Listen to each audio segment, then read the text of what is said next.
اسی لیے اللہ کے پیارے نبی صلی اللہ علیہ وسلم فرماتے ہیں، ابو داؤد کی روایت ہے، ترمذی کی روایت ہے، مسند احمد کی روایت ہے، ابو درداء رضی اللہ تعالیٰ عنہ حدیث کے راوی ہیں، اللہ کے پیارے حبیب فرماتے ہیں، من سلک طریقا یطلب فیہ علما سلک اللہ بہ طریقا الی الجنہ، جو علم کی راہ پر نکلتا ہے، جو حصول علم کے لیے نکلتا ہے، وہ حقیقت میں جنت کا راستہ طے کر رہا ہے۔ وہ جیسے جیسے علم حاصل کر رہا ہے وہ اپنی جنت کا راستہ طے کرتا چلا جا رہا ہے۔ وَإِنَّ الْمَلَائِكَةَ لَتَضَعُ أَجْنِحَتَهَا رِزًا لِطَالِبِ الْعِلْمِ، اور اللہ کے نبی فرماتے ہیں کہ طالب علم کے لیے جو قرآن و حدیث کو سیکھنے کے لیے جاتا ہے، اس طالب علم کے احترام میں، اس کی تعظیم میں فرشتے بھی اپنے پروں کو بچھا لیتے ہیں۔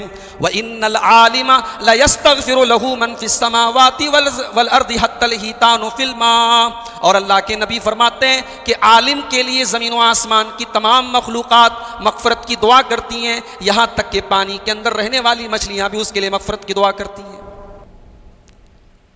اللہ تعالیٰ نے اس آیت کریمہ میں دنیا کی سب سے بڑی گواہی دی ہے۔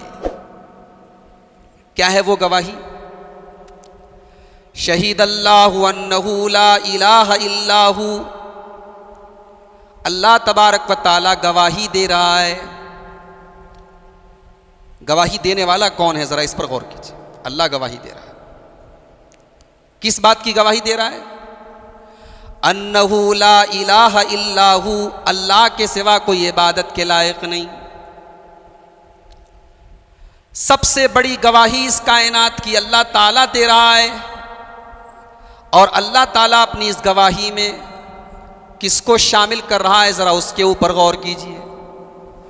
شہید اللہ انہ لا الہ الا ہو والملائکۃ، اللہ تعالیٰ اس گواہی میں فرشتوں کو شامل کر رہا ہے کہ میرے ساتھ ساتھ فرشتے بھی گواہی دے رہے ہیں۔ وَأُولُو الْعِلْمِ، اور فرشتوں کے بعد اللہ تعالیٰ نے اہل علم کا تذکرہ کیا، علماء کا تذکرہ کیا، علم والوں کا تذکرہ کیا کہ میں گواہی دے رہا ہوں، فرشتے گواہی دے رہے ہیں، اور ہم دونوں کے ساتھ ساتھ علماء بھی گواہی دے رہے ہیں۔ امام قرطبی رحمۃ اللہ علیہ اس آیت کی تفسیر میں لکھتے ہیں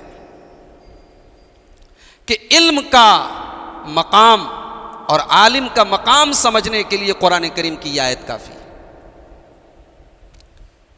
کہ اللہ تعالیٰ نے اپنی گواہی اور فرشتوں کی گواہی میں اگر کسی کو شامل کیا ہے تو اہل علم کو شامل کیا ہے۔ یہ علم کا مقام ہے۔ پورے قرآن میں اللہ تعالیٰ نے کہیں پر بھی اپنے نبی سے یہ نہیں کہا کہ اے نبی تم ہم سے عزت مانگو، تم ہم سے دولت مانگو، تم ہم سے دنیا کا عیش و آرام مانگو، تم ہم سے اور دولت مانگو، اور عزت مانگو، اور نام مانگو۔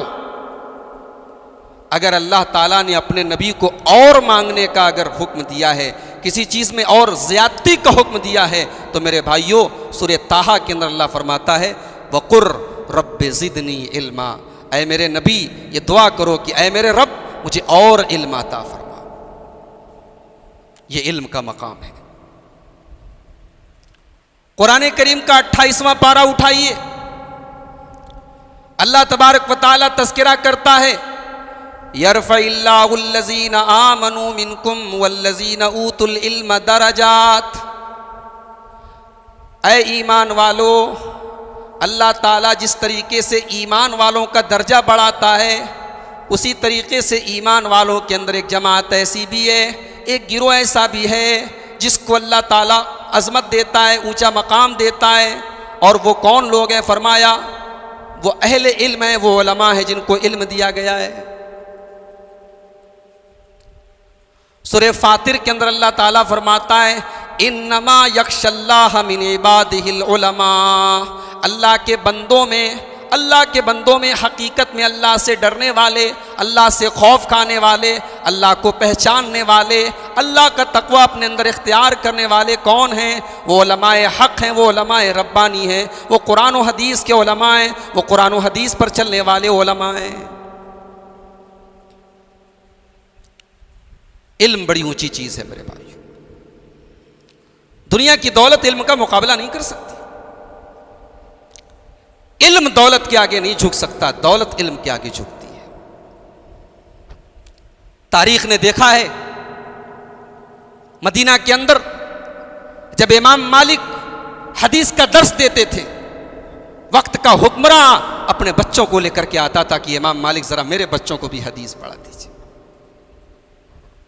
تاریخ نے نوٹ کیا ہے، تاریخ نے ریکارڈ کیا ہے، محدثین کرام جب حدیث کا درس دیتے تھے تو عوام کا اور علماء کا اور طلباء کا مجمع گھیر لیتا تھا، اور بادشاہ کے وزیر حیران ہو جاتے تھے کہ ہمارے بادشاہ کا قیمتی کپڑا، ہمارے بادشاہ کے سر کا تاج، ہمارے خلفاء کا رعب و دبدبہ عوام کو کھینچ کے نہیں لاتا ہے۔ یہ غریب، یہ بوسیدہ کپڑے پہننے والے، ان کے اندر کیا کشش ہے، کیا اٹریکشن ہے، کیا آکرشن ہے کہ لوگ کھینچے چلے جا رہے ہیں۔ علم کی بڑی اونچی شان ہے میرے پیارے بھائی،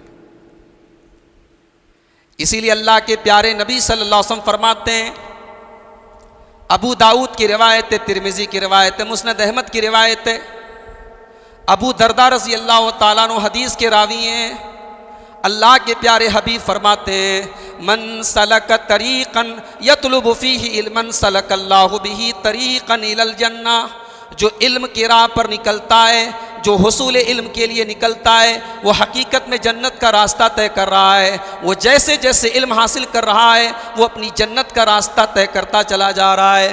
وَإِنَّ الْمَلَائِكَةَ لَتَزَوَّجْنِهَا رِزًا لِطَالِبِ الْعِلْمِ، اور اللہ کے نبی فرماتے ہیں کہ طالب علم کے لیے جو قرآن و حدیث کو سیکھنے کے لیے جاتا ہے، اس طالب علم کے احترام میں، اس کی تعظیم میں فرشتے بھی اپنے پروں کو بچھا لیتے ہیں۔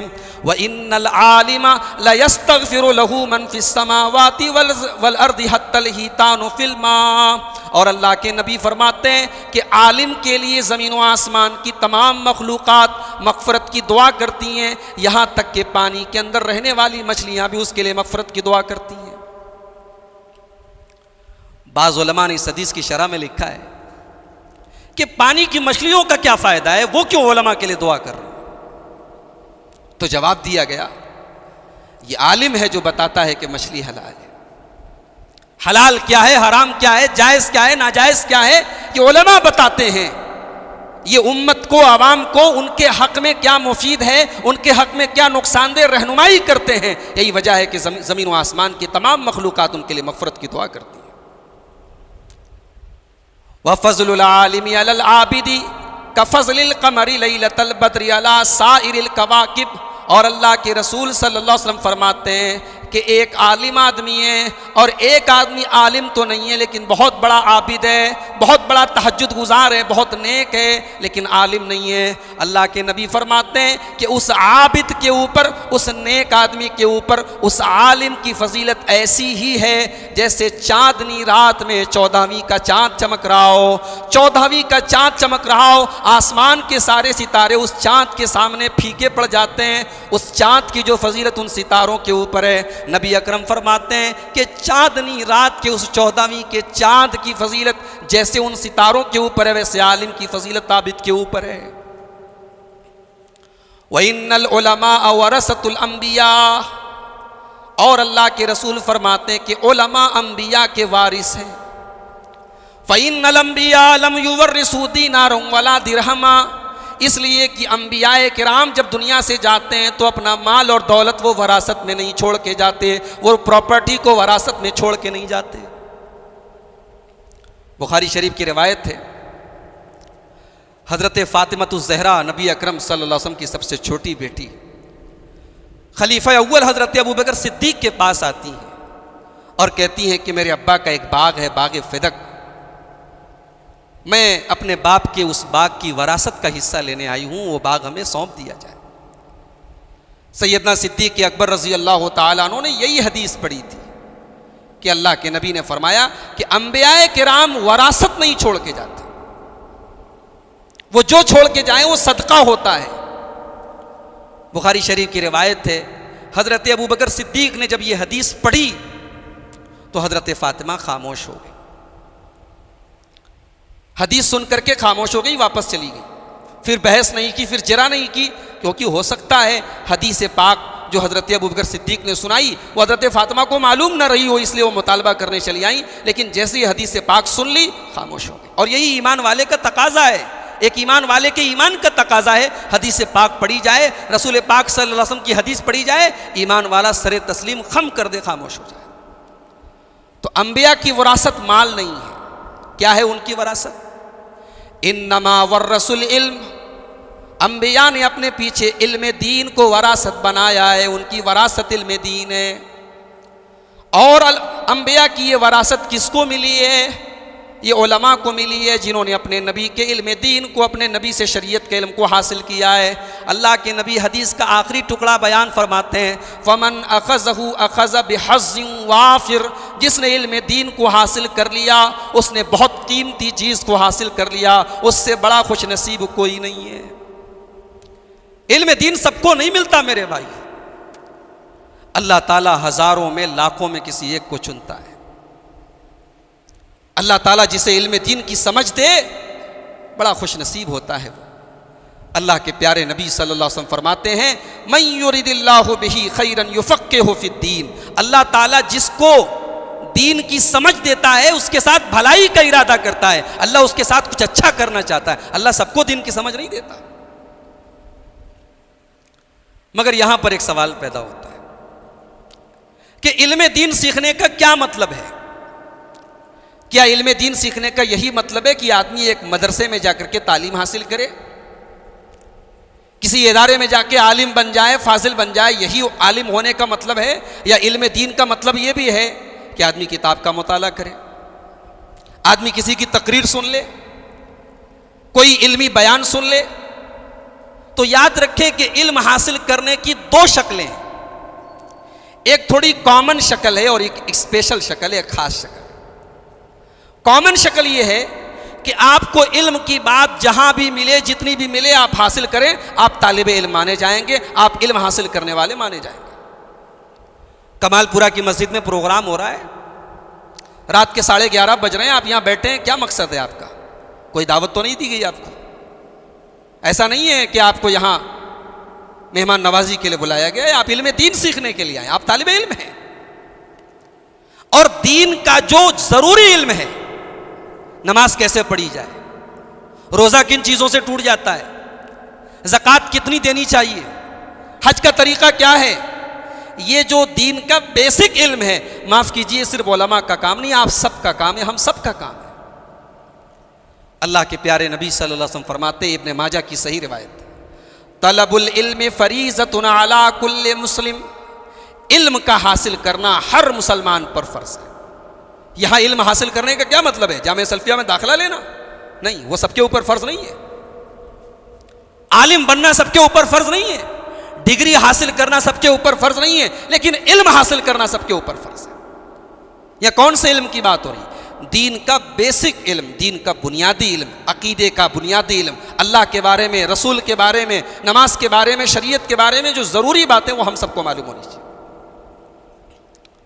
اور علم حاصل کرنے کی ایک دوسری شکل یہ ہے کہ ایک جماعت ایسی ہو جو دین کا گہرائی کے ساتھ علم حاصل کرے، جو دین کی باریکیوں کا علم حاصل کرے، جو دین کے اصول کو سیکھے، جو اس لائقوں کے منبر سنبھالے، جو اس لائقوں کی محراب سنبھالے، جو اس لائقوں کی فتویٰ دے، جو اس لائقوں کی بتائے کیا حلال ہے کیا حرام ہے۔ یہ سب کا کام نہیں ہے۔ اس کے لیے اللہ تعالیٰ نے سورہ توبہ کے اندر فرمایا کہ ایک جماعت ایسی ہونی چاہیے، فَلَوْلَا نَفَرَ مِن كُلِّ فِرْقَةٍ مِّنْهُمْ طَائِفَةٌ لِيَتَفَقَّهُوا فِي الدِّينِ، اے مسلمانوں تم میں سے ایک جماعت کو ایسا بھی ہونا چاہیے جو نکل جائے، کس لیے نکل جائے؟ علم دین سیکھنے کے لیے، لِيَتَفَقَّهُوا فِي الدِّينِ، تاکہ وہ دین کی سمجھ حاصل کرے، دین کا علم حاصل کرے، وَلِيُنذِرُوا قَوْمَهُمْ إِذَا رَجَعُوا إِلَيْهِمْ لَعَلَّهُمْ يَحْذَرُونَ، اور جب دین سیکھ کر کے آئے تو اپنی قوم کو تبلیغ کرے، اپنی قوم کو سمجھائے۔ تو یہ علم سیکھنے کے دو الگ الگ طریقے ہیں۔ اب ایک بڑی اہم بات آپ کو جو بتانے جا رہا ہوں، بہت غور سے سنیے گا۔ آج تک آپ نے تقریر سنی والدین کے حقوق پر، اولاد کے حقوق پر، پڑوسیوں کے حقوق پر، آج میں آپ کو بیان کرنے جا رہا ہوں کہ علماء کے حقوق کیا ہیں، جن کی اتنی فضیلت بیان کی گئی قرآن میں، حدیث میں، جن کا مقام اتنا اونچا بتایا گیا، ان کے بھی کچھ حقوق ہیں کہ نہیں ہمارے اوپر؟ بے شک ہیں۔ تو ان کے چند حقوق کو سمجھ لیں۔ علماء کا سب سے پہلا حق یہ ہے ان کا احترام کیا جائے، ان کے مقام کو سمجھا جائے، ان کی قدر کی جائے، ان کی محنت اور مشقت کی قدر کی جائے، ان کی شان کو عام لوگوں کی طرح نہ سمجھا جائے۔ اللہ کے پیارے نبی صلی اللہ علیہ وسلم فرماتے ہیں، مسند احمد کی روایت، لیس من امتی من لم یجل کبیرنا ویرحم صغیرنا ویعرف لعالمنا حقہ۔ اللہ کے نبی فرماتے ہیں جس کے اندر تین چیزیں ہوں وہ میری امت میں سے نہیں ہے۔ تین چیزیں اگر کسی کے اندر پائی جائیں وہ مسلمان کہلانے کے لائق نہیں ہے، وہ میرا امتی کہلانے کے لائق نہیں ہے۔ من لم یجل کبیرنا، جو بڑوں کا احترام نہ کرے، وَيَرْحَمْ صَغِيرَنَا، جو چھوٹوں سے پیار نہ کرے، چھوٹوں پر رحم نہ کرے، وَيَعْرِفْ لِعَالِمِنَا حَقَّهُ، اور جو اپنے عالم کے حق کو نہ سمجھے، عالم کے مقام کو نہ سمجھے۔ معلوم یہ ہوا اس حدیث پاک سے کہ علماء کا احترام یہ اسلام کے اصولوں میں سے ایک اصل ہے۔ یہی وجہ ہے کہ صحابہ کرام سے لے کر آج تک امت کا طریقہ یہی رہا ہے کہ وہ اہل علم کی عزت کرتی ہے، وہ اپنے علماء کا مقام سمجھتی ہے۔ حضرت زید بن ثابت صحابی رسول ہیں، ایک جنازے کی نماز پڑھاتے ہیں۔ جنازے کی نماز پڑھانے کے بعد بوڑھے ہیں، بزرگ ہو چکے ہیں، صحابی رسول ہیں، ان کی سواری کے لیے کھچر لایا جاتا ہے۔ جب کھچر پہ بیٹھ جاتے ہیں تو عبداللہ ابن عباس رضی اللہ تعالیٰ عنہ، جو خود صحابی ہیں اور اللہ کے رسول کے اہل بیت میں سے ہیں، اللہ کے رسول کے چچا زاد بھائی ہیں، آپ کے چچا عباس کے بیٹے ہیں، وہ اس کھچر کی رکاب پکڑ لیتے ہیں۔ حضرت زید ابن ثابت کہتے ہیں، خل ھذا یا ابن عم رسول اللہ، اے اللہ کے رسول کے چچا زاد بھائی چھوڑ دیجئے، کیا کر رہے ہیں آپ؟ میرے کھچر کی لگام چھوڑ دیجئے، میرے کھچر کی رکاب چھوڑ دیجئے۔ عبداللہ ابن عباس رضی اللہ تعالیٰ عنہ جواب دیتے ہیں، ہاکذا یفعل بالعلماء والکبراء، علماء کے ساتھ ایسا ہی کیا جاتا ہے۔ آپ ہمارے عالم ہیں، نبی کے آپ جلیل القدر صحابی ہیں، آپ کا احترام میرے اوپر واجب ہے، آپ کی قدر میرے اوپر واجب ہے۔ علماء کا احترام صحابہ نے سکھایا، علماء کا احترام سلف صالحین نے سکھایا۔ عقیدے کی ایک چھوٹی سی کتاب ہے، ہمارے مادر علمی جامعہ سلفیہ میں پڑھائی جاتی ہے، اور شیخ ضیاء الرحمن صاحب جانتے ہیں جامعہ اسلامیہ مدینہ منورہ میں بھی وہ کتاب پڑھائی جاتی ہے۔ دنیا کے تمام بڑے بڑے اسلامک یونیورسٹیز میں وہ سلیبس میں وہ کتاب شامل ہے، اس کا نام ہے العقیدۃ الطحاویہ۔ امام طحاوی کی پتلی سی کتاب ہے، عقیدے کی کتاب ہے، اس میں عقیدے کی امام طحاوی نے موٹی موٹی باتیں بتائی۔ امام طحاوی اپنی اس کتاب میں امت کا عقیدہ بیان کرتے کہ علماء کے بارے میں امت کا عقیدہ کیا ہونا چاہیے۔ کہتے ہیں وَعُلَمَاءُ السَّلَفِ مِنَ السَّابِقِينَ وَمَنْ بَعْدَهُمْ مِنَ التَّابِعِينَ أَهْلُ الْخَيْرِ وَالْأَثَرِ وَأَهْلُ الْفِقْهِ وَالنَّظَرِ لَا يُذْكَرُونَ إِلَّا بِالْجَمِيلِ وَمَنْ ذَكَرَهُمْ بِسُوءٍ فَهُوَ عَلَى غَيْرِ السَّبِيلِ۔ امام طحاوی کہتے ہیں جتنے علماء امت پہلے گزر چکے اور جتنے علماء امت بعد میں آئے، جو قرآن و حدیث پر چلنے چلانے والے ہیں، جن کی نظر قرآن و حدیث پر ہے، جو قرآن و حدیث پر غور و فکر کرتے ہیں، لا یذکرون الا بالجمیل، جب بھی ان علماء کا نام لیا جائے گا اچھے انداز میں نام لیا جائے گا۔ ومن ذکرہم بسوء، اور جو ان علماء کا نام برے طریقے سے لے، ان کی توہین کرے، ان کی بے عزتی کرے، ان پر کیچڑ اچھالے، ان کی توہین کرے، امام طحاوی رحمۃ اللہ علیہ امت کا عقیدہ بیان کرتے ہیں فہو علی غیر السبیل، وہ سلف کے طریقے پر نہیں، وہ صراط مستقیم پر نہیں، وہ صحابہ کے طریقے پر نہیں، وہ صحیح راستے پر نہیں ہے، وہ غلط راستے پر ہے۔ تو علماء کا پہلا حق یہ ہے ان کا احترام کیا جائے۔ دوسرا حق،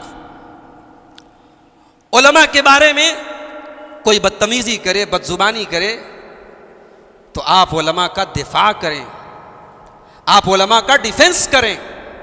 دیکھو، ایک عام آدمی ہے، ایک عام مسلمان ہے، اگر ایک عام شریف آدمی ہے، نیک آدمی ہے، اس کے اوپر کوئی غلط الزام لگاتا ہے تو ہماری کیا ذمہ داری ہے؟ ہم اس کا دفاع کریں، اس کا ڈیفنس کریں۔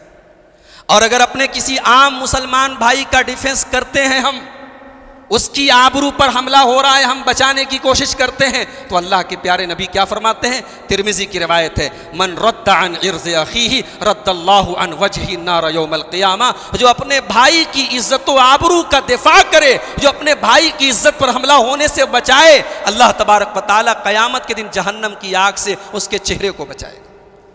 جب ایک عام مسلمان کا یہ مقام ہے تو ایک عالم دین پر اگر کوئی گندا اور گھناؤنا الزام لگائے تو آپ کا فرض کیا ہونا چاہیے؟ آپ کا فرض یہ ہونا چاہیے کہ آپ دفاع کریں، آپ ڈیفنس کریں۔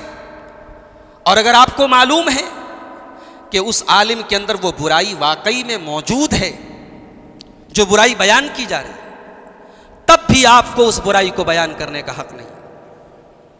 اس کا طریقہ یہ ہے کہ آپ اس عالم دین سے ملاقات کریں، اکیلے میں تنہائی میں اس کی اصلاح کریں، عوام کے سامنے اس کی عزت نیلام نہ کریں، اس کو بے عزت نہ کریں، کیونکہ ایک عام مسلمان جب کسی اپنے دوسرے مسلمان بھائی کی برائی کو بیان کرتا ہے تو قرآن کیا کہتا ہے؟ وَلَا يَغْتَبْ بَعْضُكُمْ بَعْضًا، اے ایمان والو تم ایک دوسرے کی غیبت نہ کرو۔ أَيُحِبُّ أَن يَأْكُلَ أَحَدُكُمْ أَيُحِبُّ أَحَدُكُمْ أَن يَأْكُلَ لَحْمَ أَخِيهِ مَيْتًا، کیا تم یہ پسند کرو گے کہ اپنے مرے ہوئے بھائی کا گوشت کھاؤ، اپنے مرے ہوئے بھائی کی لاش میں سے نوچ نوچ کر کے کھاؤ؟ تم کبھی پسند نہیں کرو گے۔ فَكَرِهْتُمُوهُ، تم ناپسند کرو گے، تو جیسے تم اس کو ناپسند کرتے ہو اپنے مسلمان بھائی کی غیبت کو بھی ناپسند کرو۔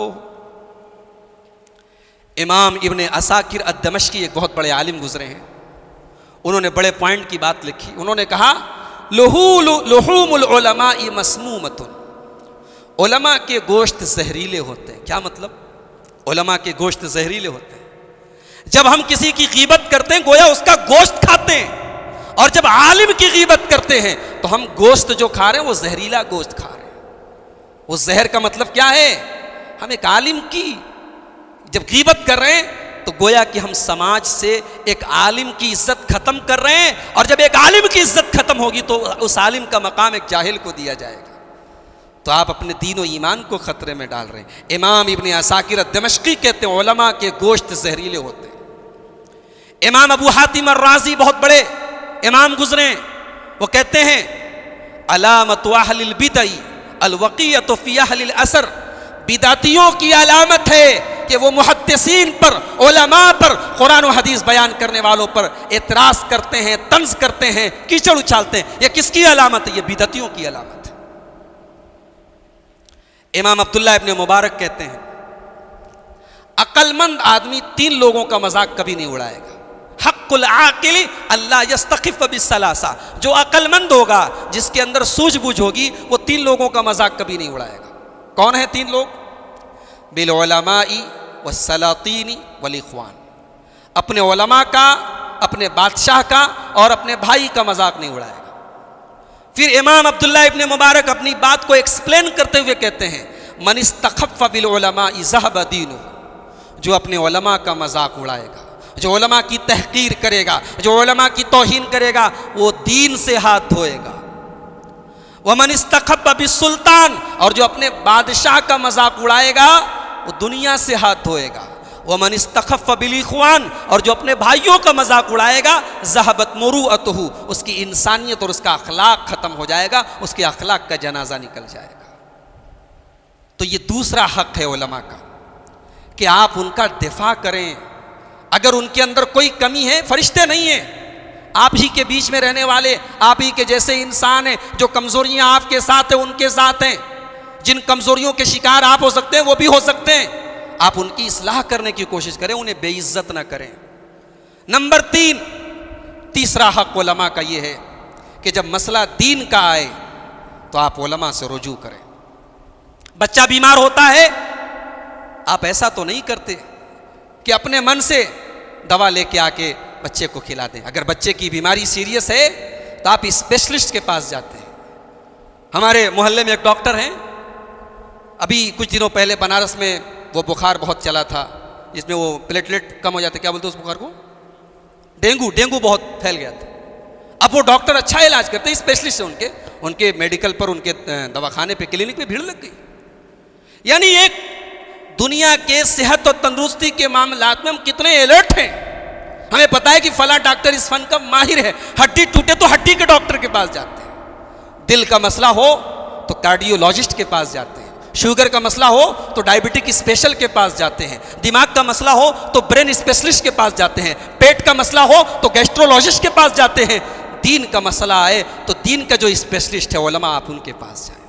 اللہ تعالیٰ قرآن کریم میں کہتا ہے فَاسْأَلُوا أَهْلَ الذِّكْرِ إِن كُنتُمْ لَا تَعْلَمُونَ. علماء سے سوال کرو, اہل علم سے پوچھو اگر تم نہیں جانتے. خود سے مفتی مت بنو, خود سے مسئلے نہ بناؤ, اپنے علماء سے رجوع کرو. ان سے پوچھو کہ مولوی صاحب اس مسئلے میں قرآن و حدیث, ان کی رائے مت پوچھو, ان سے پوچھو کہ شریعت اس مسئلے میں کیا کہتی ہے. علماء سے سوال کرو. ابو داؤد کی ایک روایت ہے, اللہ کے رسول کے صحابہ ایک سفر پہ جا رہے ہیں. ایک صحابی کے سر میں چوٹ لگ گئی, پتھر کی چوٹ لگ گئی, سر سے خون بہنے لگا. رات میں صحابی سوئے, احتلام ہو گیا, ناپاک ہو گئے. صبح ہوئی, صحابی نے اپنے ساتھیوں سے پوچھا سر میں چوٹ لگی ہے, خون بہ رہا ہے, ناپاک ہو گیا ہوں, اگر غسل کروں گا تو جان جا سکتی ہے, بیمار ہو سکتا ہوں, کیا میرے لیے رخصت ہے تیمم کی گنجائش ہے؟ ساتھیوں نے کہا نہیں نہیں, تم ناپاک ہو گئے ہو, تمہارے لیے تیمم نہیں ہے, تمہیں نہانا پڑے گا, غسل کرنا پڑے گا. صحابی نے غسل کیا, فماتا, انتقال ہو گیا صحابی کا. جب یہ صحابہ کرام مدینہ لوٹے اور پیارے نبی صلی اللہ علیہ وسلم کے پاس خبر پہنچی, پیارے نبی صلی اللہ علیہ وسلم نے فرمایا, بڑے غصے میں فرمایا, قتلوہ قتلہم اللہ, ان لوگوں نے اس صحابی کو قتل کر دیا. بہت سخت الفاظ ہیں اللہ کے رسول کے, کہا کہ ان لوگوں نے ان کا مرڈر کر دیا, اللہ ان کو قتل کرے. اللہ کے رسول کبھی بد دعا نہیں دیتے تھے, لیکن آپ دوسری حدیث میں کہتے ہیں کہ اگر میں نے کبھی کسی کے لیے بد دعا کی ہے تو اللہ تعالیٰ اس کو رحمت کی دعا بنا دے گا, آپ کی بد دعا بھی دعا بن جائے گی. یہاں نبی نے غصے میں بد دعا کی, کہا اللہ تعالیٰ ان لوگوں کو قتل کرے, انہوں نے میرے صحابی کو قتل کر دیا. الا سألوا اذ لم يفعلوا, جب پتا نہیں تھا تو پوچھا کیوں نہیں, جب معلوم نہیں تھا تو سوال کیوں نہیں کیا. انما شفاء العی السؤال, جہالت کا ایک ہی علاج ہے کہ علماء سے سوال کیا جائے. میرے عزیزوں, میرے بزرگوں, یہ دور انٹرنیٹ کا ہے, یہ دور گوگل کا ہے, یہ دور سوشل میڈیا کا ہے. اب بڑے بڑے مفتی آج انٹرنیٹ کی دنیا پر موجود ہیں, وہ کس مسلک کے ہیں, کس منہج کے ہیں, ان کا عقیدہ کیا ہے, اس ویب سائٹ کو تیار کس نے کیا ہے. آج اینڈرائڈ فون پر آپ اینڈرائڈ کے پلے اسٹور میں چلے جائیں, قرآن انگریزی میں جو قرآن موجود ہے وہ قادیانیوں کے قرآن کا ترجمہ سب سے اوپر موجود ہے. گوگل کی پلے اسٹور میں سب سے اوپر قادیانیوں کا قرآن موجود ہے. آپ کیسے فرق کر پائیں گے؟ آپ کو کیسے پتہ چلے گا کہ یہ بیان کرنے والا, یہ فتویٰ دینے والا یہ کس عقیدے کا, اس کا منہج کیسا ہے؟ آپ انٹرنیٹ کو مفتی نہ بنائیں, آپ علماء حق سے جڑیں, جو قرآن و حدیث بتانے والے علماء ہیں ان سے رابطہ کریں اور دین کے سلسلے میں ان کی رہنمائی حاصل کریں. علماء کا چوتھا حق میرے عزیزوں, میرے بزرگوں, یہ ہے کہ آپ کا عالم دین آپ کے دین کا رہنما ہے, وہ آپ کے دین کی رہنمائی کرتا ہے, وہ آپ کے ممبر کو سنبھالتا ہے, آپ کے محراب کو سنبھالتا ہے. اس عالم دین کو اگر کوئی پریشانی آ جائے, آپ اس کی پریشانی میں اس کے کام آئیں. یہ شرم کی بات ہے اگر ایک عالم کو اپنی بچیوں کی شادی کے لیے عوام کے سامنے چندے کی بھیک مانگنی پڑے. یہ پوری قوم کے لیے شرم کی بات ہے ایک عالم کو اپنی بیماری کے علاج کے لیے مسجدوں میں گھوم گھوم کر چندے کرنے پڑے. ہم نے دیکھا ہے اپنی آنکھوں سے کتنے علماء ہیں جن کی کتابوں سے آج لائبریریاں بھری ہیں, جن کی تقریروں سے بے شمار لوگوں نے حق کو قبول کیا, لیکن جب وہ بیمار پڑے, بستر پہ پڑے, برسوں پڑے رہے, کوئی پوچھنے والا نہیں, کوئی حال چال لینے والا نہیں, کوئی ان کے دکھ درد میں کام آنے والا نہیں. میرے بھائیو, یہ عالم کا مقام نہیں ہے, اس عالم کا حق ہے, جب ایک عام مسلمان کا حق ہے کہ ایک عام مسلمان اگر پریشانی میں ہو آپ اس کے کام آئیں. اللہ کے پیارے حبیب فرماتے ہیں من نفس عن مومن کربۃ من کرب الدنیا نفس اللہ عنہ کربۃ من کرب یوم القیامہ. جو اپنے مسلمان بھائی کی دنیا کی کوئی تکلیف دور کرتا ہے, رب العالمین اس کی قیامت کے دن کی کوئی تکلیف دور کرے گا. تو ایک عام آدمی کے معاملے میں جب یہ حدیث آئی ہے تو ایک عالم کے سلسلے میں کیوں نہیں, اس کے بارے میں تو اور زیادہ یہ چیز آئے گی. بڑے افسوس کے ساتھ کہنا پڑتا ہے, اسی بنارس کی کتنی مسجدیں ہیں, یہ شکایتیں ملتی رہتی ہیں اور ہمارا سر شرم سے جھک جاتا ہے جب یہ بتایا جاتا ہے کہ ایک خطبہ دینے والا عالم دور سے چل کر کے اس مسجد میں گرمی کی سخت شدت کو برداشت کرتے ہوئے پہنچا. اس نے آدھا گھنٹے کی تقریر تیار کرنے کے لیے نہ جانے کتنے گھنٹے مطالعہ کیا, محنت کی, اپنا ٹائم دیا. اس نے پھر آ کے اپنی انرجی صرف کر کے آپ کے سامنے خطبہ دیا, اور آپ اس لائق بھی نہیں کہ اس عالم دین کو ایک گلاس پانی پلا سکے. اتنے غریب ہو گئے آپ, اتنے دل آپ کے چھوٹے ہو گئے. اس خطیب کے لیے, اس عالم کے لیے آپ کی مسجد میں ایک گلاس پانی کا انتظام نہیں. آپ کے گھر کے افراد کے لیے کھانا بنتا ہے, کیا آپ ہفتے میں ایک دن آنے والے اس عالم اور اس خطیب کو ایک ٹائم کا کھانا نہیں کھلا سکتے؟ میرے بھائیو, اتنا خراب ریکارڈ کبھی نہیں رہا ہے الحمدللہ ہماری جماعت کا. اسی بنارس میں علامہ صاحب بنارسی رحمۃ اللہ علیہ, جو اس بنارس کے جلیل القدر عالم تھے اہل حدیث کے, لوگ ان کے بارے میں ہمارے بزرگ بتاتے ہیں کہ دوپہر کا کھانا کھاتے تھے تو دروازہ کھلا رکھتے تھے, اور جب تک کسی مہمان کو ساتھ میں بیٹھ کے کھانا نہ کھا لیں وہ کھانا نہیں کھاتے تھے. اسی کمال پورہ کی مسجد میں طالب علم تھا, میری عمر کم تھی, میں آتا تھا جمعہ پڑھانے کے لیے, مجھے اچھی طریقے سے یاد ہے. کبھی لوگوں نے مجھے بھوکا نہیں جانے دیا, کبھی مجھے لوگوں نے یہ نہیں کہا کہ جا کے آپ اپنے گھر میں کھا لیجئے. جمعہ کے بعد قصداً اس محلے کے کئی افراد, اللہ اس میں سے کچھ اللہ کو پیارے بھی ہو گئے, اللہ ان کی مغفرت فرمائے, ہمیشہ ان کا معمول تھا کہ اپنے گھر میں اپنے ساتھ بیٹھ کر کھانا کھلاتے تھے. علماء کی قدر کرو میرے بھائیو, ان کی ضرورتوں میں ان کے کام آؤ.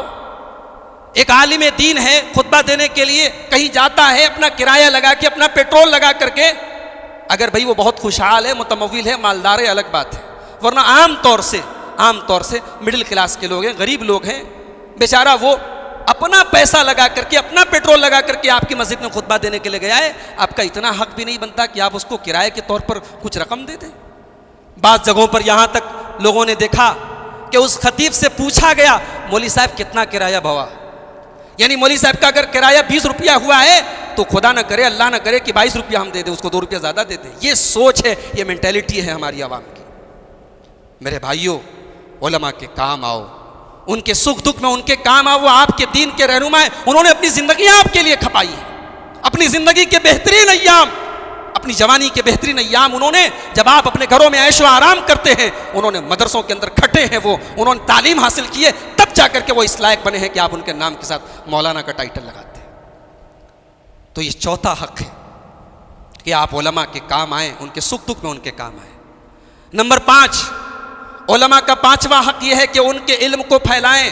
آج انٹرنیٹ کا زمانہ ہے, علماء جو مستند علماء ہیں ان کی تقریریں آپ کو ملی, ان کے بیانات آپ کو ملے, آپ اپنے دوستوں کو بھیج دیں, اپنے ساتھیوں کو بھیج دیں, آپ کو بھی فائدہ ملے گا, آپ کو بھی اجر ملے گا. اللہ کے پیارے نبی فرماتے ہیں, من دل علی خیر فلہ مثل اجر فاعلہ, جس نے بھلائی کی کوئی بات دوسرے کو بتائی, جس نے کوئی اچھی بات دوسرے کو بتائی, تو جتنا اس کام کے کرنے والے کو ثواب ملے گا اتنا آپ کو بھی ملے گا. تقریر کرنے والے نے, بیان کرنے والے نے اپنا ثواب لے لیا, آپ نے اس کو شیئر کر دیا, آپ کا اپنا ثواب ملا. کسی عالم کی کوئی کتاب ہے, اسی بنارس میں ایک شوق تھا, جذبہ تھا, علماء کی کتابیں لوگ اپنے خرچے پر چھاپا کرتے تھے, بانٹا کرتے تھے. کتابیں پڑھنے کا شوق بھی اب دھیرے دھیرے ختم ہو گیا بہرحال, لیکن ایک شوق تھا, ایک جذبہ تھا. اور یہ عالم ہوتا ہے جس کا علم اس کے مرنے کے بعد بھی اس کے کام آتا رہتا ہے. اللہ کے نبی صلی اللہ علیہ وسلم فرماتے ہیں, اذا مات الانسان انقطع عنہ عمله الا من ثلاث, انسان جب مر جاتا ہے عمل بند ہو جاتا ہے, مگر 3 چیزوں کا فائدہ مرنے کے بعد بھی ملتا رہتا ہے. صدقۃ جاریۃ, کوئی ایسا صدقہ کر کے گیا ہو جو اس کے مرنے کے بعد بھی جاری ہو, او علم ینتفع بہ, کوئی علم کا کام کر کے گیا ہو, کوئی تقریر کر کے گیا ہو, کوئی کتاب لکھ کر کے گیا ہو, اس کے بعد بھی لوگ سن رہے ہیں, پڑھ رہے ہیں, اس کو فائدہ ملے گا. او ولد صالح یدعو لہ, یا نیک اولاد کو چھوڑ کر کے مرا ہو جو اپنے ماں باپ کے لیے دعا کرتی ہو. تو میرے بھائیوں, علماء کے علم کو پھیلائیں, ان کی کتابوں کو پھیلائیں, ان کی تحریروں کو پھیلائیں, ان کی تقریروں کو پھیلائیں. اور چھٹا حق یہ ہے ایک عالم کا کہ عالم نے کوئی بات کہی منبر سے, آپ جمعہ کے خطبے میں نہیں تھے, اب آپ کو ایک تیسرے آدمی نے بتایا کہ ارے مولوی صاحب نے تو آج ایسا بیان کر دیا, آپ پھٹ سے الٹی سیدھی زبان استعمال کرنے لگے, ارے وہ مولوی صاحب تو ایسے ہی, وہ ایسا بولتے رہتے ہیں. کیا پتا کہ اس خطبے کا جو صحیح مقصد ہے اس سننے والے نے صحیح مقصد کو نہ سمجھا ہو, اس بات کو اس نے بیک گراؤنڈ سے کاٹ کر کے آپ کے سامنے بیان کیا. کبھی کبھی بات صحیح ہوتی ہے لیکن بیک گراؤنڈ سے آؤٹ آف کانٹیکسٹ اگر بیان کی جائے, بیک گراؤنڈ سے نکال کر کے بیان کی جائے تو بات کو الٹا مطلب نکلتا ہے. تو علماء کے بارے میں کوئی بات نقل کرنے میں بھی احتیاط سے کام لیں. اللہ کے پیارے نبی صلی اللہ علیہ وسلم فرماتے ہیں کفا بالمرء کذبا ان یحدث بکل ما سمع. سب سے بڑا جھوٹا انسان وہ ہے جو ہر سنی سنائی بات کو بیان کرے. انسان کے جھوٹا ہونے کے لیے کافی ہے کہ سنی سنائی باتوں کو بیان کرے. اس دور میں ایک بہت بڑا فتنہ چلا ہے جس کو ہم عربی زبان میں کہتے ہیں تعالم کا فتنہ. چند کتابیں پڑھ لی تو یہ ذہن میں بیٹھ گیا کہ جناب ہم کسی عالم سے کم تھوڑی ہیں. اب فتویٰ بھی دے رہے ہیں, اب تقریر بھی کر رہے ہیں, اب خطبہ بھی دے رہے ہیں. اور یہی نہیں, نوبت یہاں تک پہنچی, جرأت یہاں تک پہنچی, ہمت یہاں تک پہنچی کہ چند کتابیں پڑھنے کے بعد, دو چار تقریریں کرنے کے بعد انسان یہاں تک بولنے اور کہنے لگتا ہے ارے یہ جامعہ سلفیہ کیا ہے, سب بیکار ہیں, سب میرے سامنے پانی بھرتے ہیں. یہ مکی مدنی سلفی یہ سب بیکار ہیں. اور ان کے جو حواری مواری ہیں ان کے ذہن میں بھی یہ بٹھا دیا گیا کہ جناب یہی سب سے بڑا عالم ہے. میرے عزیز بھائیوں, میرے بزرگوں, یہ بہت بڑا فتنہ ہے تعالم کا فتنہ. آج انٹرنیٹ کی دنیا میں بے شمار ایسے لوگ ہیں جن کی تقریریں بڑی اچھی ہیں, اور میں اس لیے یہ بات کہہ رہا ہوں کہ یہ بھی سننے میں آیا کہ جناب عام مولوی لوگ تو سب پرانی باتیں کرتے ہیں, فلاں صاحب نئی نئی باتیں پیش کرتے ہیں. میرے بھائیوں, اگر نئی نئی باتیں سننا ہے انٹرنیٹ پر ہزاروں لوگ پڑے ہوئے, جا کے سنیے ان کو. لیکن اگر کسی کی تقریر سننے کا یہ معیار ہے کہ نئی باتیں ہونا چاہیے تو معاف کیجئے, یہ معیار قرآن و سنت نے نہیں بتایا ہے. کسی کی تقریر سننا, کسی سے علم حاصل کرنا, اس کا یہ معیار کبھی نہیں ہو سکتا کہ اس کی باتیں نئی ہوں. معیار یہ ہونا چاہیے اس کی باتیں صحیح ہوں, اس کی باتیں قرآن اور حدیث کی روشنی میں ہو. ایک آدمی چند کتابیں پڑھ کے عالم بن جائے اور پھر گمراہی پھیلائے, بدعقیدگی پھیلائے, لوگوں سے یہ کہے کہ جناب اب تو سارے علماء اس دور کے گمراہی پر چلے گئے, سب رائے اور قیاس پر چلے گئے, گویا کہ آپ ہی صحیح ہیں. ہمارے پڑوسی ملک میں ایک صاحب ہیں انجینئر علی مرزا. میں نام لے رہا ہوں اس لیے نام لے رہا ہوں کیونکہ اب یہ فتنہ بہت بڑھ رہا ہے. انجینئر ہیں وہ صاحب, لیکن بیان کرتے ہیں اور ماشاءاللہ بڑی اچھی تقریر کرتے ہیں, انداز بڑا اچھا ہے ان کا, حوالے بھی دیتے ہیں, حدیث کے نمبر بھی بتاتے ہیں. لیکن آپ جب گہرائی میں جائیں گے تو پتہ لگے گا یہ آدمی صحابہ سے نفرت کرتا ہے, صحابہ کا بغض ہے اس کے سینے میں. حضرت امیر معاویہ رضی اللہ تعالیٰ عنہ کو برا بھلا کہتا ہے, صحابہ کرام کے بارے میں بدگمان کرتا ہے. حضرت علی کا جب بھی نام لیتا ہے مولا علی کہتا ہے. بھئی حضرت علی رضی اللہ تعالیٰ عنہ کے بارے میں صحیح حدیث ہے اللہ کے رسول کی, من کنت مولا فعلی مولا, جس کا میں مولا ہوں علی اس کے مولا ہے. کیا مطلب؟ مولا کے معنی ہوتا ہے دوست, مولا کے معنی ہوتا ہے محبوب. حضرت علی رضی اللہ تعالیٰ عنہ کا بعض صحابہ سے اختلاف ہو گیا. اللہ کے رسول صلی اللہ علیہ وسلم نے حضرت علی کی پوزیشن کو کلیئر کرتے ہوئے صحابہ کے درمیان فرمایا کہ جو مجھ سے محبت کرتا ہے, جس کا میں محبوب ہوں, اس کو علی سے بھی محبت کرنی چاہیے, علی بھی اس کے محبوب ہونے چاہیے. یہ ایک وقتی معاملہ تھا, اس کا یہ مطلب قطعی نہیں کہ حضرت علی کے نام کے ساتھ مولا کا ایک ٹائٹل لگا دیا جائے. لیکن جناب وہ آدمی انجینئر علی مرزا, وہ جب بھی حضرت علی کا نام ہے تو مولا علی کہتا ہے. گویا کہ آج تک 1400 سال سے جتنے سلف کے علماء تھے, جتنے تابعین تھے, تبع تابعین تھے, جتنے علماء تھے, ان کو حضرت علی کا مقام نہیں پتا تھا. یہ آج 2019 میں انجینئر علی مرزا کو معلوم ہوا ہے. میرے بھائیو, عقل کے ناخن لو. یہ جو کریز چلا ہے نا عالم بننے کا, یہ کیوں چلا ہے؟ اصل میں ہوتا کیا ہے کہ آدمی زیادہ پیسہ کما لیتا ہے, یا آدمی ڈاکٹر ہے, اپنے ڈاکٹر کے فن کمائی رہے, یا انجینئر ہے, اپنی انجینئرنگ کے فن کمائی رہے, تو وہ یہ سمجھتا ہے کہ میں انجینئر بن گیا تو پھر علم دین کیا چیز ہے, میں اس کو بھی سیکھ لوں گا, میں بہت بڑا عالم بھی بن جاؤں گا. بے شک عالم بننا کوئی مشکل کام نہیں ہے, مگر آپ پراپر چینل سے آئیے. گھر میں داخل ہونا ہے تو آپ مین گیٹ سے آئیے. آپ سڑک چھت پر چڑھ کر کے آئیں گے تو پھر چوری مانی جائے گی, اس کو ڈکیتی مانی جائے گی. علم دین حاصل کرنے کا ایک پراپر چینل ہے, علماء سے سیکھنے سکھانے کا ایک طریقہ چلا آ رہا ہے, آپ وہ طریقہ اپنائیے. 4 کتابیں پڑھ کر آپ عالم نہیں ہو سکتے میرے بھائیو. اگر آپ اپنے آپ کو عالم سمجھتے ہیں, آپ قدم قدم پہ ٹھوکر کھائیں گے. یہاں ایک سوال پیدا ہوتا ہے کہ ہم علم کس سے حاصل کریں؟ یا ہمارے وہ بھائی جو آج موبائل انٹرنیٹ کا استعمال کرتے ہیں, یوٹیوب کا استعمال کرتے ہیں, وہ سوال کر سکتے ہیں مولوی صاحب ہم کس کی تقریر سنیں, کس کا بیان سنیں, کس سے علم حاصل کریں؟ تو یاد رکھیں علم آپ اس سے حاصل کریں جو علماء ربانی ہوں. اب سوال پیدا ہوا علماء ربانی کس کو کہتے ہیں؟ تو ایک لائن کا جواب یہ ہے کہ علماء ربانی وہ ہیں جو صحیح منہج پر چلنے والے ہوں, جن کی بنیاد کتاب و سنت پر ہو, قرآن اور حدیث پر ہو, جو کوئی بدعات اور خرافات والی بات نہ کریں, جو تراویح کا انکار نہ کریں, جو حدیث کا انکار نہ کریں, جو قبر کے عذاب کا انکار نہ کریں, جو یہ نہ کہیں کہ شب قدر بس 3 راتوں کا 2 راتوں میں جاگنے کا نام ہے. یہ آپ جو باتیں سنیں گے اس طریقے کی, یہ ظاہر سی بات ہے کہ سلف کا منہج نہیں ہے, یہ صحابہ کا منہج نہیں ہے. ابھی آپ نے تراویح بڑی تفصیل سے بات سنی کہ تراویح کی نماز اللہ کے رسول نے پڑھی ہے, صحابہ نے پڑھی ہے. اب آج ایک آدمی کھڑا ہوتا ہے کہتا ہے مولوی صاحب تراویح آئی کہاں سے, تراویح بدعت ہے. اتنی ہمت دیکھو, اتنی جرأت دیکھو کہ تراویح بدعت ہے. یہ کہنا, اس کی پبلسٹی کرنا, اور اگر کوئی عالم دین سمجھانے کی بات کرے تو اس کا ہاتھ پکڑ کر کے یہ کہنا کہ آپ حدیث لے کر کے آئیے, میں تحقیق کروں گا, میں بتاؤں گا کہ حدیث صحیح ہے کہ ضعیف. یہ جرأت ہے, یہ ہمت ہے میرے بھائیوں, یہ ڈھٹائی ہے. اللہ رحم کرے, اللہ ہم سب کو ہدایت دے. امام مالک رحمۃ اللہ علیہ کہتے ہیں لا یؤخذ العلم عن 4, 4 لوگوں سے علم حاصل نہ کیا جائے, 4 طریقے کے لوگوں سے علم حاصل نہ کیا جائے. نمبر 1 سفیہ معلن السفی, جو بے وقوف ہو اور اپنی بے وقوفی کا اعلان کرتا ہو, جو احمق ہو اور اپنی حماقت کا اعلان کرتا ہو, اسٹوپڈ ہو اور اپنی اسٹوپڈٹی کا اعلان کرتا ہو. ایسے بے وقوف آدمی سے حدیث نہ لی جائے, اس کی باتیں نہ قبول کی جائے. وصاحب ہون یدعو الیہ, اور بدعتی جو اپنی بدعت پھیلاتا ہو یا کوئی نئی بات جو قرآن و حدیث سے ہٹ کر کے اس کی دعوت دیتا ہو, ایسے آدمی کی بات قبول نہ کی جائے.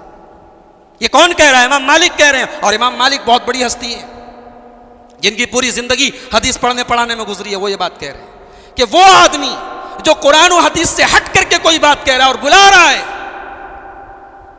اس کی بات دیکھنے میں چاہے جتنی چکنی چپڑی اور اچھی لگ رہی ہو, اس کی بات کو نہ لیا جائے, اس سے علم حاصل نہ کیا جائے. نمبر 3 وَرَجُلٍ مَعْرُوفٍ فِي الْكَذِبِ, اور تیسرا وہ آدمی جو جھوٹ بولتا ہو, بہت جھوٹ بولتا ہو. اور پھر امام مالک نے وضاحت کرتے ہوئے فرمایا کہ عام بول چال میں جھوٹ بولتا ہو, اگرچہ رسول پر جھوٹ نہ بولتا ہو, عام بول چال میں اگر جھوٹ بولتا ہے تب بھی اس سے علم حاصل نہ کیا جائے. اور نمبر 4 وَرَجُلٌ لَهُ فَضْلٌ وَصَلَاحٌ لَا يَعْرِفُ مَا يُحَدِّثُ بِهِ, ایک آدمی بہت نیک ہے, بہت اللہ والا ہے, بہت متقی ہے, لیکن جو بیان کر رہا ہے اس کا مطلب اس کو خود معلوم نہیں. آپ نے حدیث پڑھی نہیں, آپ نے اصول حدیث پڑھا نہیں, آپ نے تفسیر کی کتابیں پڑھی نہیں, آپ اصول تفسیر پڑھے نہیں, آپ بہت بڑے مناظر اور مفتی بن گئے, علامہ بن گئے. کس نے آپ کو حق دے دیا بھائی؟ اور اگر ایسے ہی ہر آدمی مناظر بن جائے, علامہ بن جائے, مفتی بن جائے, تو پھر میرے خیال سے یہ دینی ادارے جن پر کروڑوں روپیہ امت کا خرچ ہو رہا ہے سال کا, سب بند کر دینے چاہیے, اور آپ جیسے چند لوگ پیدا ہو جائیں جو چند کتابیں پڑھ کے فتویٰ دینے لگے. امام مالک رحمۃ اللہ علیہ کہتے ہیں کہ ایسے آدمی سے علم نہ لیا جائے جو بہت نیک تو ہے لیکن جو بیان کر رہا ہے اس کا مطلب اس کو معلوم نہیں. علم دین بہت بڑی امانت ہے میرے بھائیوں. ہم دنیا کی جانکاری جانکار لوگوں سے لیتے ہیں. دنیا میں ایسا نہیں ہوتا کہ ہم کاروبار کی جانکاری ایسے آدمی سے لیں جو کاروبار سے ناواقف ہو. جیسے میں ہوں, آپ کے کاروبار کی الف بے بھی مجھے نہیں معلوم, ہاں اب آپ مجھ سے کاروبار کی تفصیلات مجھے میں نہیں بتا سکتا. تو ہر آدمی کا اپنا ایک دائرہ ہے. آپ اگر اس دائرے سے نکل کر کے کسی انجان آدمی سے وہ چیز پوچھیں گے, آپ ٹھوکر کھائیں گے. اور اس امت میں گمراہی کا آغاز یہیں سے ہوگا جب لوگ جاہلوں کو اپنا مفتی اور سردار بنا لیں گے. اللہ کے پیارے نبی صلی اللہ علیہ وسلم فرماتے ہیں, صحیح بخاری کتاب العلم حدیث نمبر 100, حدیث نمبر 100 ہے. اللہ کے نبی فرماتے ہیں ان اللہ لا يقبض العلم انتزاعا ينتزعه من العباد, اللہ تعالیٰ دنیا سے علم کو اچانک نہیں اٹھائے گا, ولكن يقبض العلم بقبض العلماء, بلکہ اللہ تعالیٰ علماء حق کو دنیا سے اٹھا لے گا. علماء حق دنیا سے چلے جائیں گے, حتی اذا لم يبق عالما, یہاں تک کہ جب علماء حق دنیا سے چلے جائیں گے, اتخذ الناس رؤوسا جہالا, لوگ جاہلوں کو اپنا سردار بنا لیں گے. فسئلوا, اور جاہلوں سے سوال کیا جائے گا. فافتوا, اور جاہل فتویٰ دیں گے. فضلوا وضلوا, خود بھی گمراہ ہوں گے, دوسروں کو بھی گمراہ کریں گے. تو امت کے اندر گمراہی کا آغاز یہیں سے ہوگا، جب جاہلوں کو قیادت دی جائے گی، جاہلوں کو عالم کی جگہ دی جائے گی۔ اسی لیے امام محمد بن سیرین کہتے ہیں ان ھذا العلم دین، اے لوگوں علم دین کسی سے سیکھنے کے پہلے سوچ لو کس سے سیکھ رہے ہو، کیونکہ علم دین جب سیکھ رہے ہو تو سمجھ لو دین حاصل کر رہے ہو۔ فانظروا امن تاخذون دینکم، تو غور کر لو کہ دین کس سے حاصل کر رہے ہو۔ امام ابن العربی، یہ 5ویں صدی ہجری کے بہت بڑے محدث ہیں، فقیہ ہیں۔ امام ابن العربی کہتے ہیں ما زال السلف یزکون بعضهم بعضا، سلف کا طریقہ رہا ہے کہ وہ ایک دوسرے کو تزکیہ دیتے تھے۔ آج ہمارے مدرسوں میں سند دی جاتی ہے، فضیلت کی سند ہے، عالمیت کی سند ہے۔ یہ سند جو ہوتی ہے یہ بتاتی ہے کہ اس لڑکے نے ہمارے جامعہ سلفیہ میں 10 سال پڑھا ہے، اس نے امتحان دیا ہے، اس نے بخاری پڑھی ہے، اس نے مسلم پڑھی ہے، یہ حدیث کی سند ہوتی ہے۔ تو یہ جو سند دی جاتی ہے نا، یہ کوئی نیا طریقہ نہیں ہے، یہ 5ویں صدی ہجری کا محدث کہہ رہا ہے فما زال السلف یزکون بعضهم بعضا، یہ سلف کا طریقہ ہے، وہ ایک دوسرے کو سند دیتے تھے۔ وَيَتَوَارَثُونَ التَّزْكِيَّاتِ سَلَفًا مِّن خَلْفٍ، اور سلف سے لے کر خلف تک تمام لوگوں کا یہی طریقہ رہا ہے۔ وَكَانَ عُلَمَاؤُنَا لَا يَأْخُذُونَ الْعِلْمَ إِلَّا مِمَّنْ زُكِّيَ، اور ہمارے علماء اسی سے علم حاصل کرتے تھے جس کو اس دور کے بڑے بڑے علماء نے سند دی ہو۔ کوئی سند نہیں آپ کے پاس، علماء نے آپ کو عالم نہیں مانا، اہل علم نے آپ کے علم کو قبول نہیں کیا، اور آپ اپنے آپ کو عالم سمجھنے لگے۔ میرے بھائیو، طالب علم بنو، طالب علم بنو، طالب علم بنو، کتابوں کا مطالعہ کرو، جہاں گاڑی پھنسے علماء سے رجوع کرو، لیکن خود مفتی اور علامہ بننے کی کوشش مت کرو۔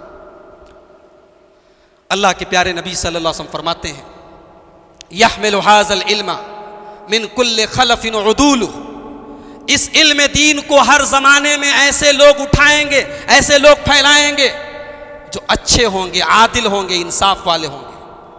ینفون عنہ تحریف الغالین وانتحال المبتلین وتاویل الجاہلین، اور یہ علماء کا کام ہوگا، وہ غلو کرنے والوں کے غلو کا پردہ چاک کریں گے، وہ باطل پرستوں کی ملاوٹ کو صاف کریں گے، اور وہ جاہلوں کی تاویل کو صحیح ثابت، ان کی تاویل کی حقیقت سامنے بیان کریں گے۔ آج بڑے بڑے فتنے پیدا ہو رہے ہیں میرے بھائی، کہیں حدیث کا انکار ہو رہا ہے، کہیں یہ کہا جا رہا ہے کہ عذاب قبر قرآن میں کہیں سے ثابت نہیں ہے، اور بڑی مصیبت یہ ہے کہ ایسے لوگ دعویٰ کرتے ہیں ہاں پھلانے میں ہمت ہے تو ہم سے لیا کے بتیا لے۔ یعنی اب علماء کے پاس بس یہی کام بچا ہے کہ اس طریقے کے لوگ پیدا ہوتے رہیں اور علماء بیٹھ کر کے ان کے پیچھے اپنی انرجی برباد کریں، اور پھر جب ان سے بات کرنے جائیں تو وہ ہاتھ پکڑ کے کہتے ہیں ارے جاؤ مولوی صاحب پہلے حدیث ہمیں لیا کہ تو ہم دیکھ کے بتائیں گے کہ حدیث صحیح کہ صحیح ہے۔ اللہ ایسے لوگوں پر رحم کرے میرے پیارے بھائی۔ علماء کے مقام کو سمجھو اور اس بات کو ذہن میں بٹھا لو کہ ہر انسان اس لائق نہیں ہے کہ اس سے علم حاصل کیا جائے۔ سلف صالحین بڑی احتیاط کرتے تھے، آدمی نیک ہوتا تھا، متقی ہوتا تھا، پرہیزگار ہوتا تھا، لیکن محدثین اس کی حدیث نہیں لیتے تھے۔ کیوں؟ ان کو پتہ لگ جاتا تھا اس کا عقیدہ صحیح نہیں، اس کا منہج صحیح نہیں ہے۔ ایک آدمی حدیث کا انکار کر رہا ہے، ایک آدمی عذاب قبر کا انکار کر رہا ہے، ایک آدمی کھلم کھلا امت کے اجماع کا انکار کر رہا ہے، علماء امت کی توہین کر رہا ہے، اور ہم اس کو ممبر دے دیں، اس کو محراب دے دیں۔ ممبر کا ایک وقار ہے۔ اور میں یہاں پر ایک بات یہ بھی کہنا چاہتا ہوں، کچھ اس میں چوک علماء کی طرف سے بھی ہے، کچھ چوک علماء کی طرف سے بھی ہے۔ وہ مولانا عبدالشکور صاحب اب بیمار رہتے ہیں، اللہ ان کو شفا دے، وہ اکثر اپنی تقریروں میں ایک بات کہا کرتے تھے، ابھی تقریر کرتے ہیں، کم کرتے ہیں، بیمار ہو گئے وہ کہتے ہیں کہ جب کتا دروازہ گھر کا کھلا رہے گا تو کتا گھر کے اندر آئے گا۔ علماء کی اپنی ایک شان ہے، علماء اپنی شان کی حفاظت کریں۔ جب علماء اپنی شان سے نیچے ہٹیں گے تو عوام ان کے بارے میں بدگمان ہوگی، عوام کے اندر غلط میسج جائے گا۔ عوام ہمیشہ یہی چاہتی ہے کہ جس کو ہم نے ممبر پر کھڑا کیا، جس کو محراب پہ کھڑا کیا ہے، اس کا مقام، اس کے اخلاق ہم سے اونچے ہوں۔ تو ہمارے وہ طلباء یا ہمارے وہ فارغین یا وہ ہمارے علماء جو ہمارے اس مجلس میں موجود ہے یا ہماری بات سن رہے ہیں، ان سے بھی گزارش کروں، اور ان میں بھی شامل ہوں، کہ ہم اپنی بھی اصلاح کرنے کی کوشش کریں، اپنی برائیوں کو اور اپنی کمیوں پر ہم نظر رکھیں اور ان کو دور کریں تاکہ عوام کے اندر غلط میسج نہ جائے۔ میرے بھائیوں، ایک بات اور کہنا چاہتا ہوں، کسی تقریر کرنے والے کی تقریر کا ہزاروں لاکھوں میں سننا اس بات کی دلیل نہیں ہے کہ وہ صحیح ہے۔ بہت سارے لوگ ہیں انٹرنیٹ پر اس کے سننے والے لاکھوں کروڑوں میں ہیں، لیکن اس کی باتیں سب بے بنیاد ہیں، جھوٹی باتیں ہیں، یا 100 باتوں میں 2-3 باتیں صحیح ہیں باقی غلط ہیں، تو ہم یہ تو نہیں کہہ سکتے بھئی اس کے فالوور لاکھوں میں ہیں، اس کے بہت کروڑوں سننے والے تو لہٰذا وہ بہت اچھا آدمی ہو گیا۔ آدمی ہمیشہ اپنے منہج اور عقیدے سے پہچانا جاتا ہے۔ آدمی کی ویلو انٹرنیٹ پر اس کے دیکھنے والوں کی تعداد سے نہیں معلوم ہو سکتی۔ آج بھی بہت سارے علماء ہیں، میں مثال کے طور پر اپنے آپ کو رکھ کے کہتا ہوں، ہمارے بہت سارے اساتذہ ہیں، ہمارے بہت سارے وہ علماء اور مشائخ جن سے ہم نے حدیث کی کتابیں پڑھی ہیں، شاید ان کی انٹرنیٹ پر کوئی تقریر نہ ہو، شاید ان کو انٹرنیٹ پر لوگوں نے نہ سنا ہو اور مجھے بہت سنا ہو، تو کیا اس کا مطلب نعوذ باللہ کہ میرا مقام ان سے بڑھ گیا؟ میں ان کے پاؤں کی دھول کے برابر نہیں، ان کے قدم کی خاک کے برابر نہیں، ان کی جوتیاں سیدھی کرنے کے لائق ہوں۔ تو انٹرنیٹ پر کسی کا پاپولر ہونا یہ اس بات کی دلیل نہیں ہے کہ وہ صحیح ہو گیا، یہ بات یاد رکھیں۔ انسان کے صحیح اور غلط کی پہچان اس کے عقیدے سے ہوگی، اس کے منہج سے ہوگی۔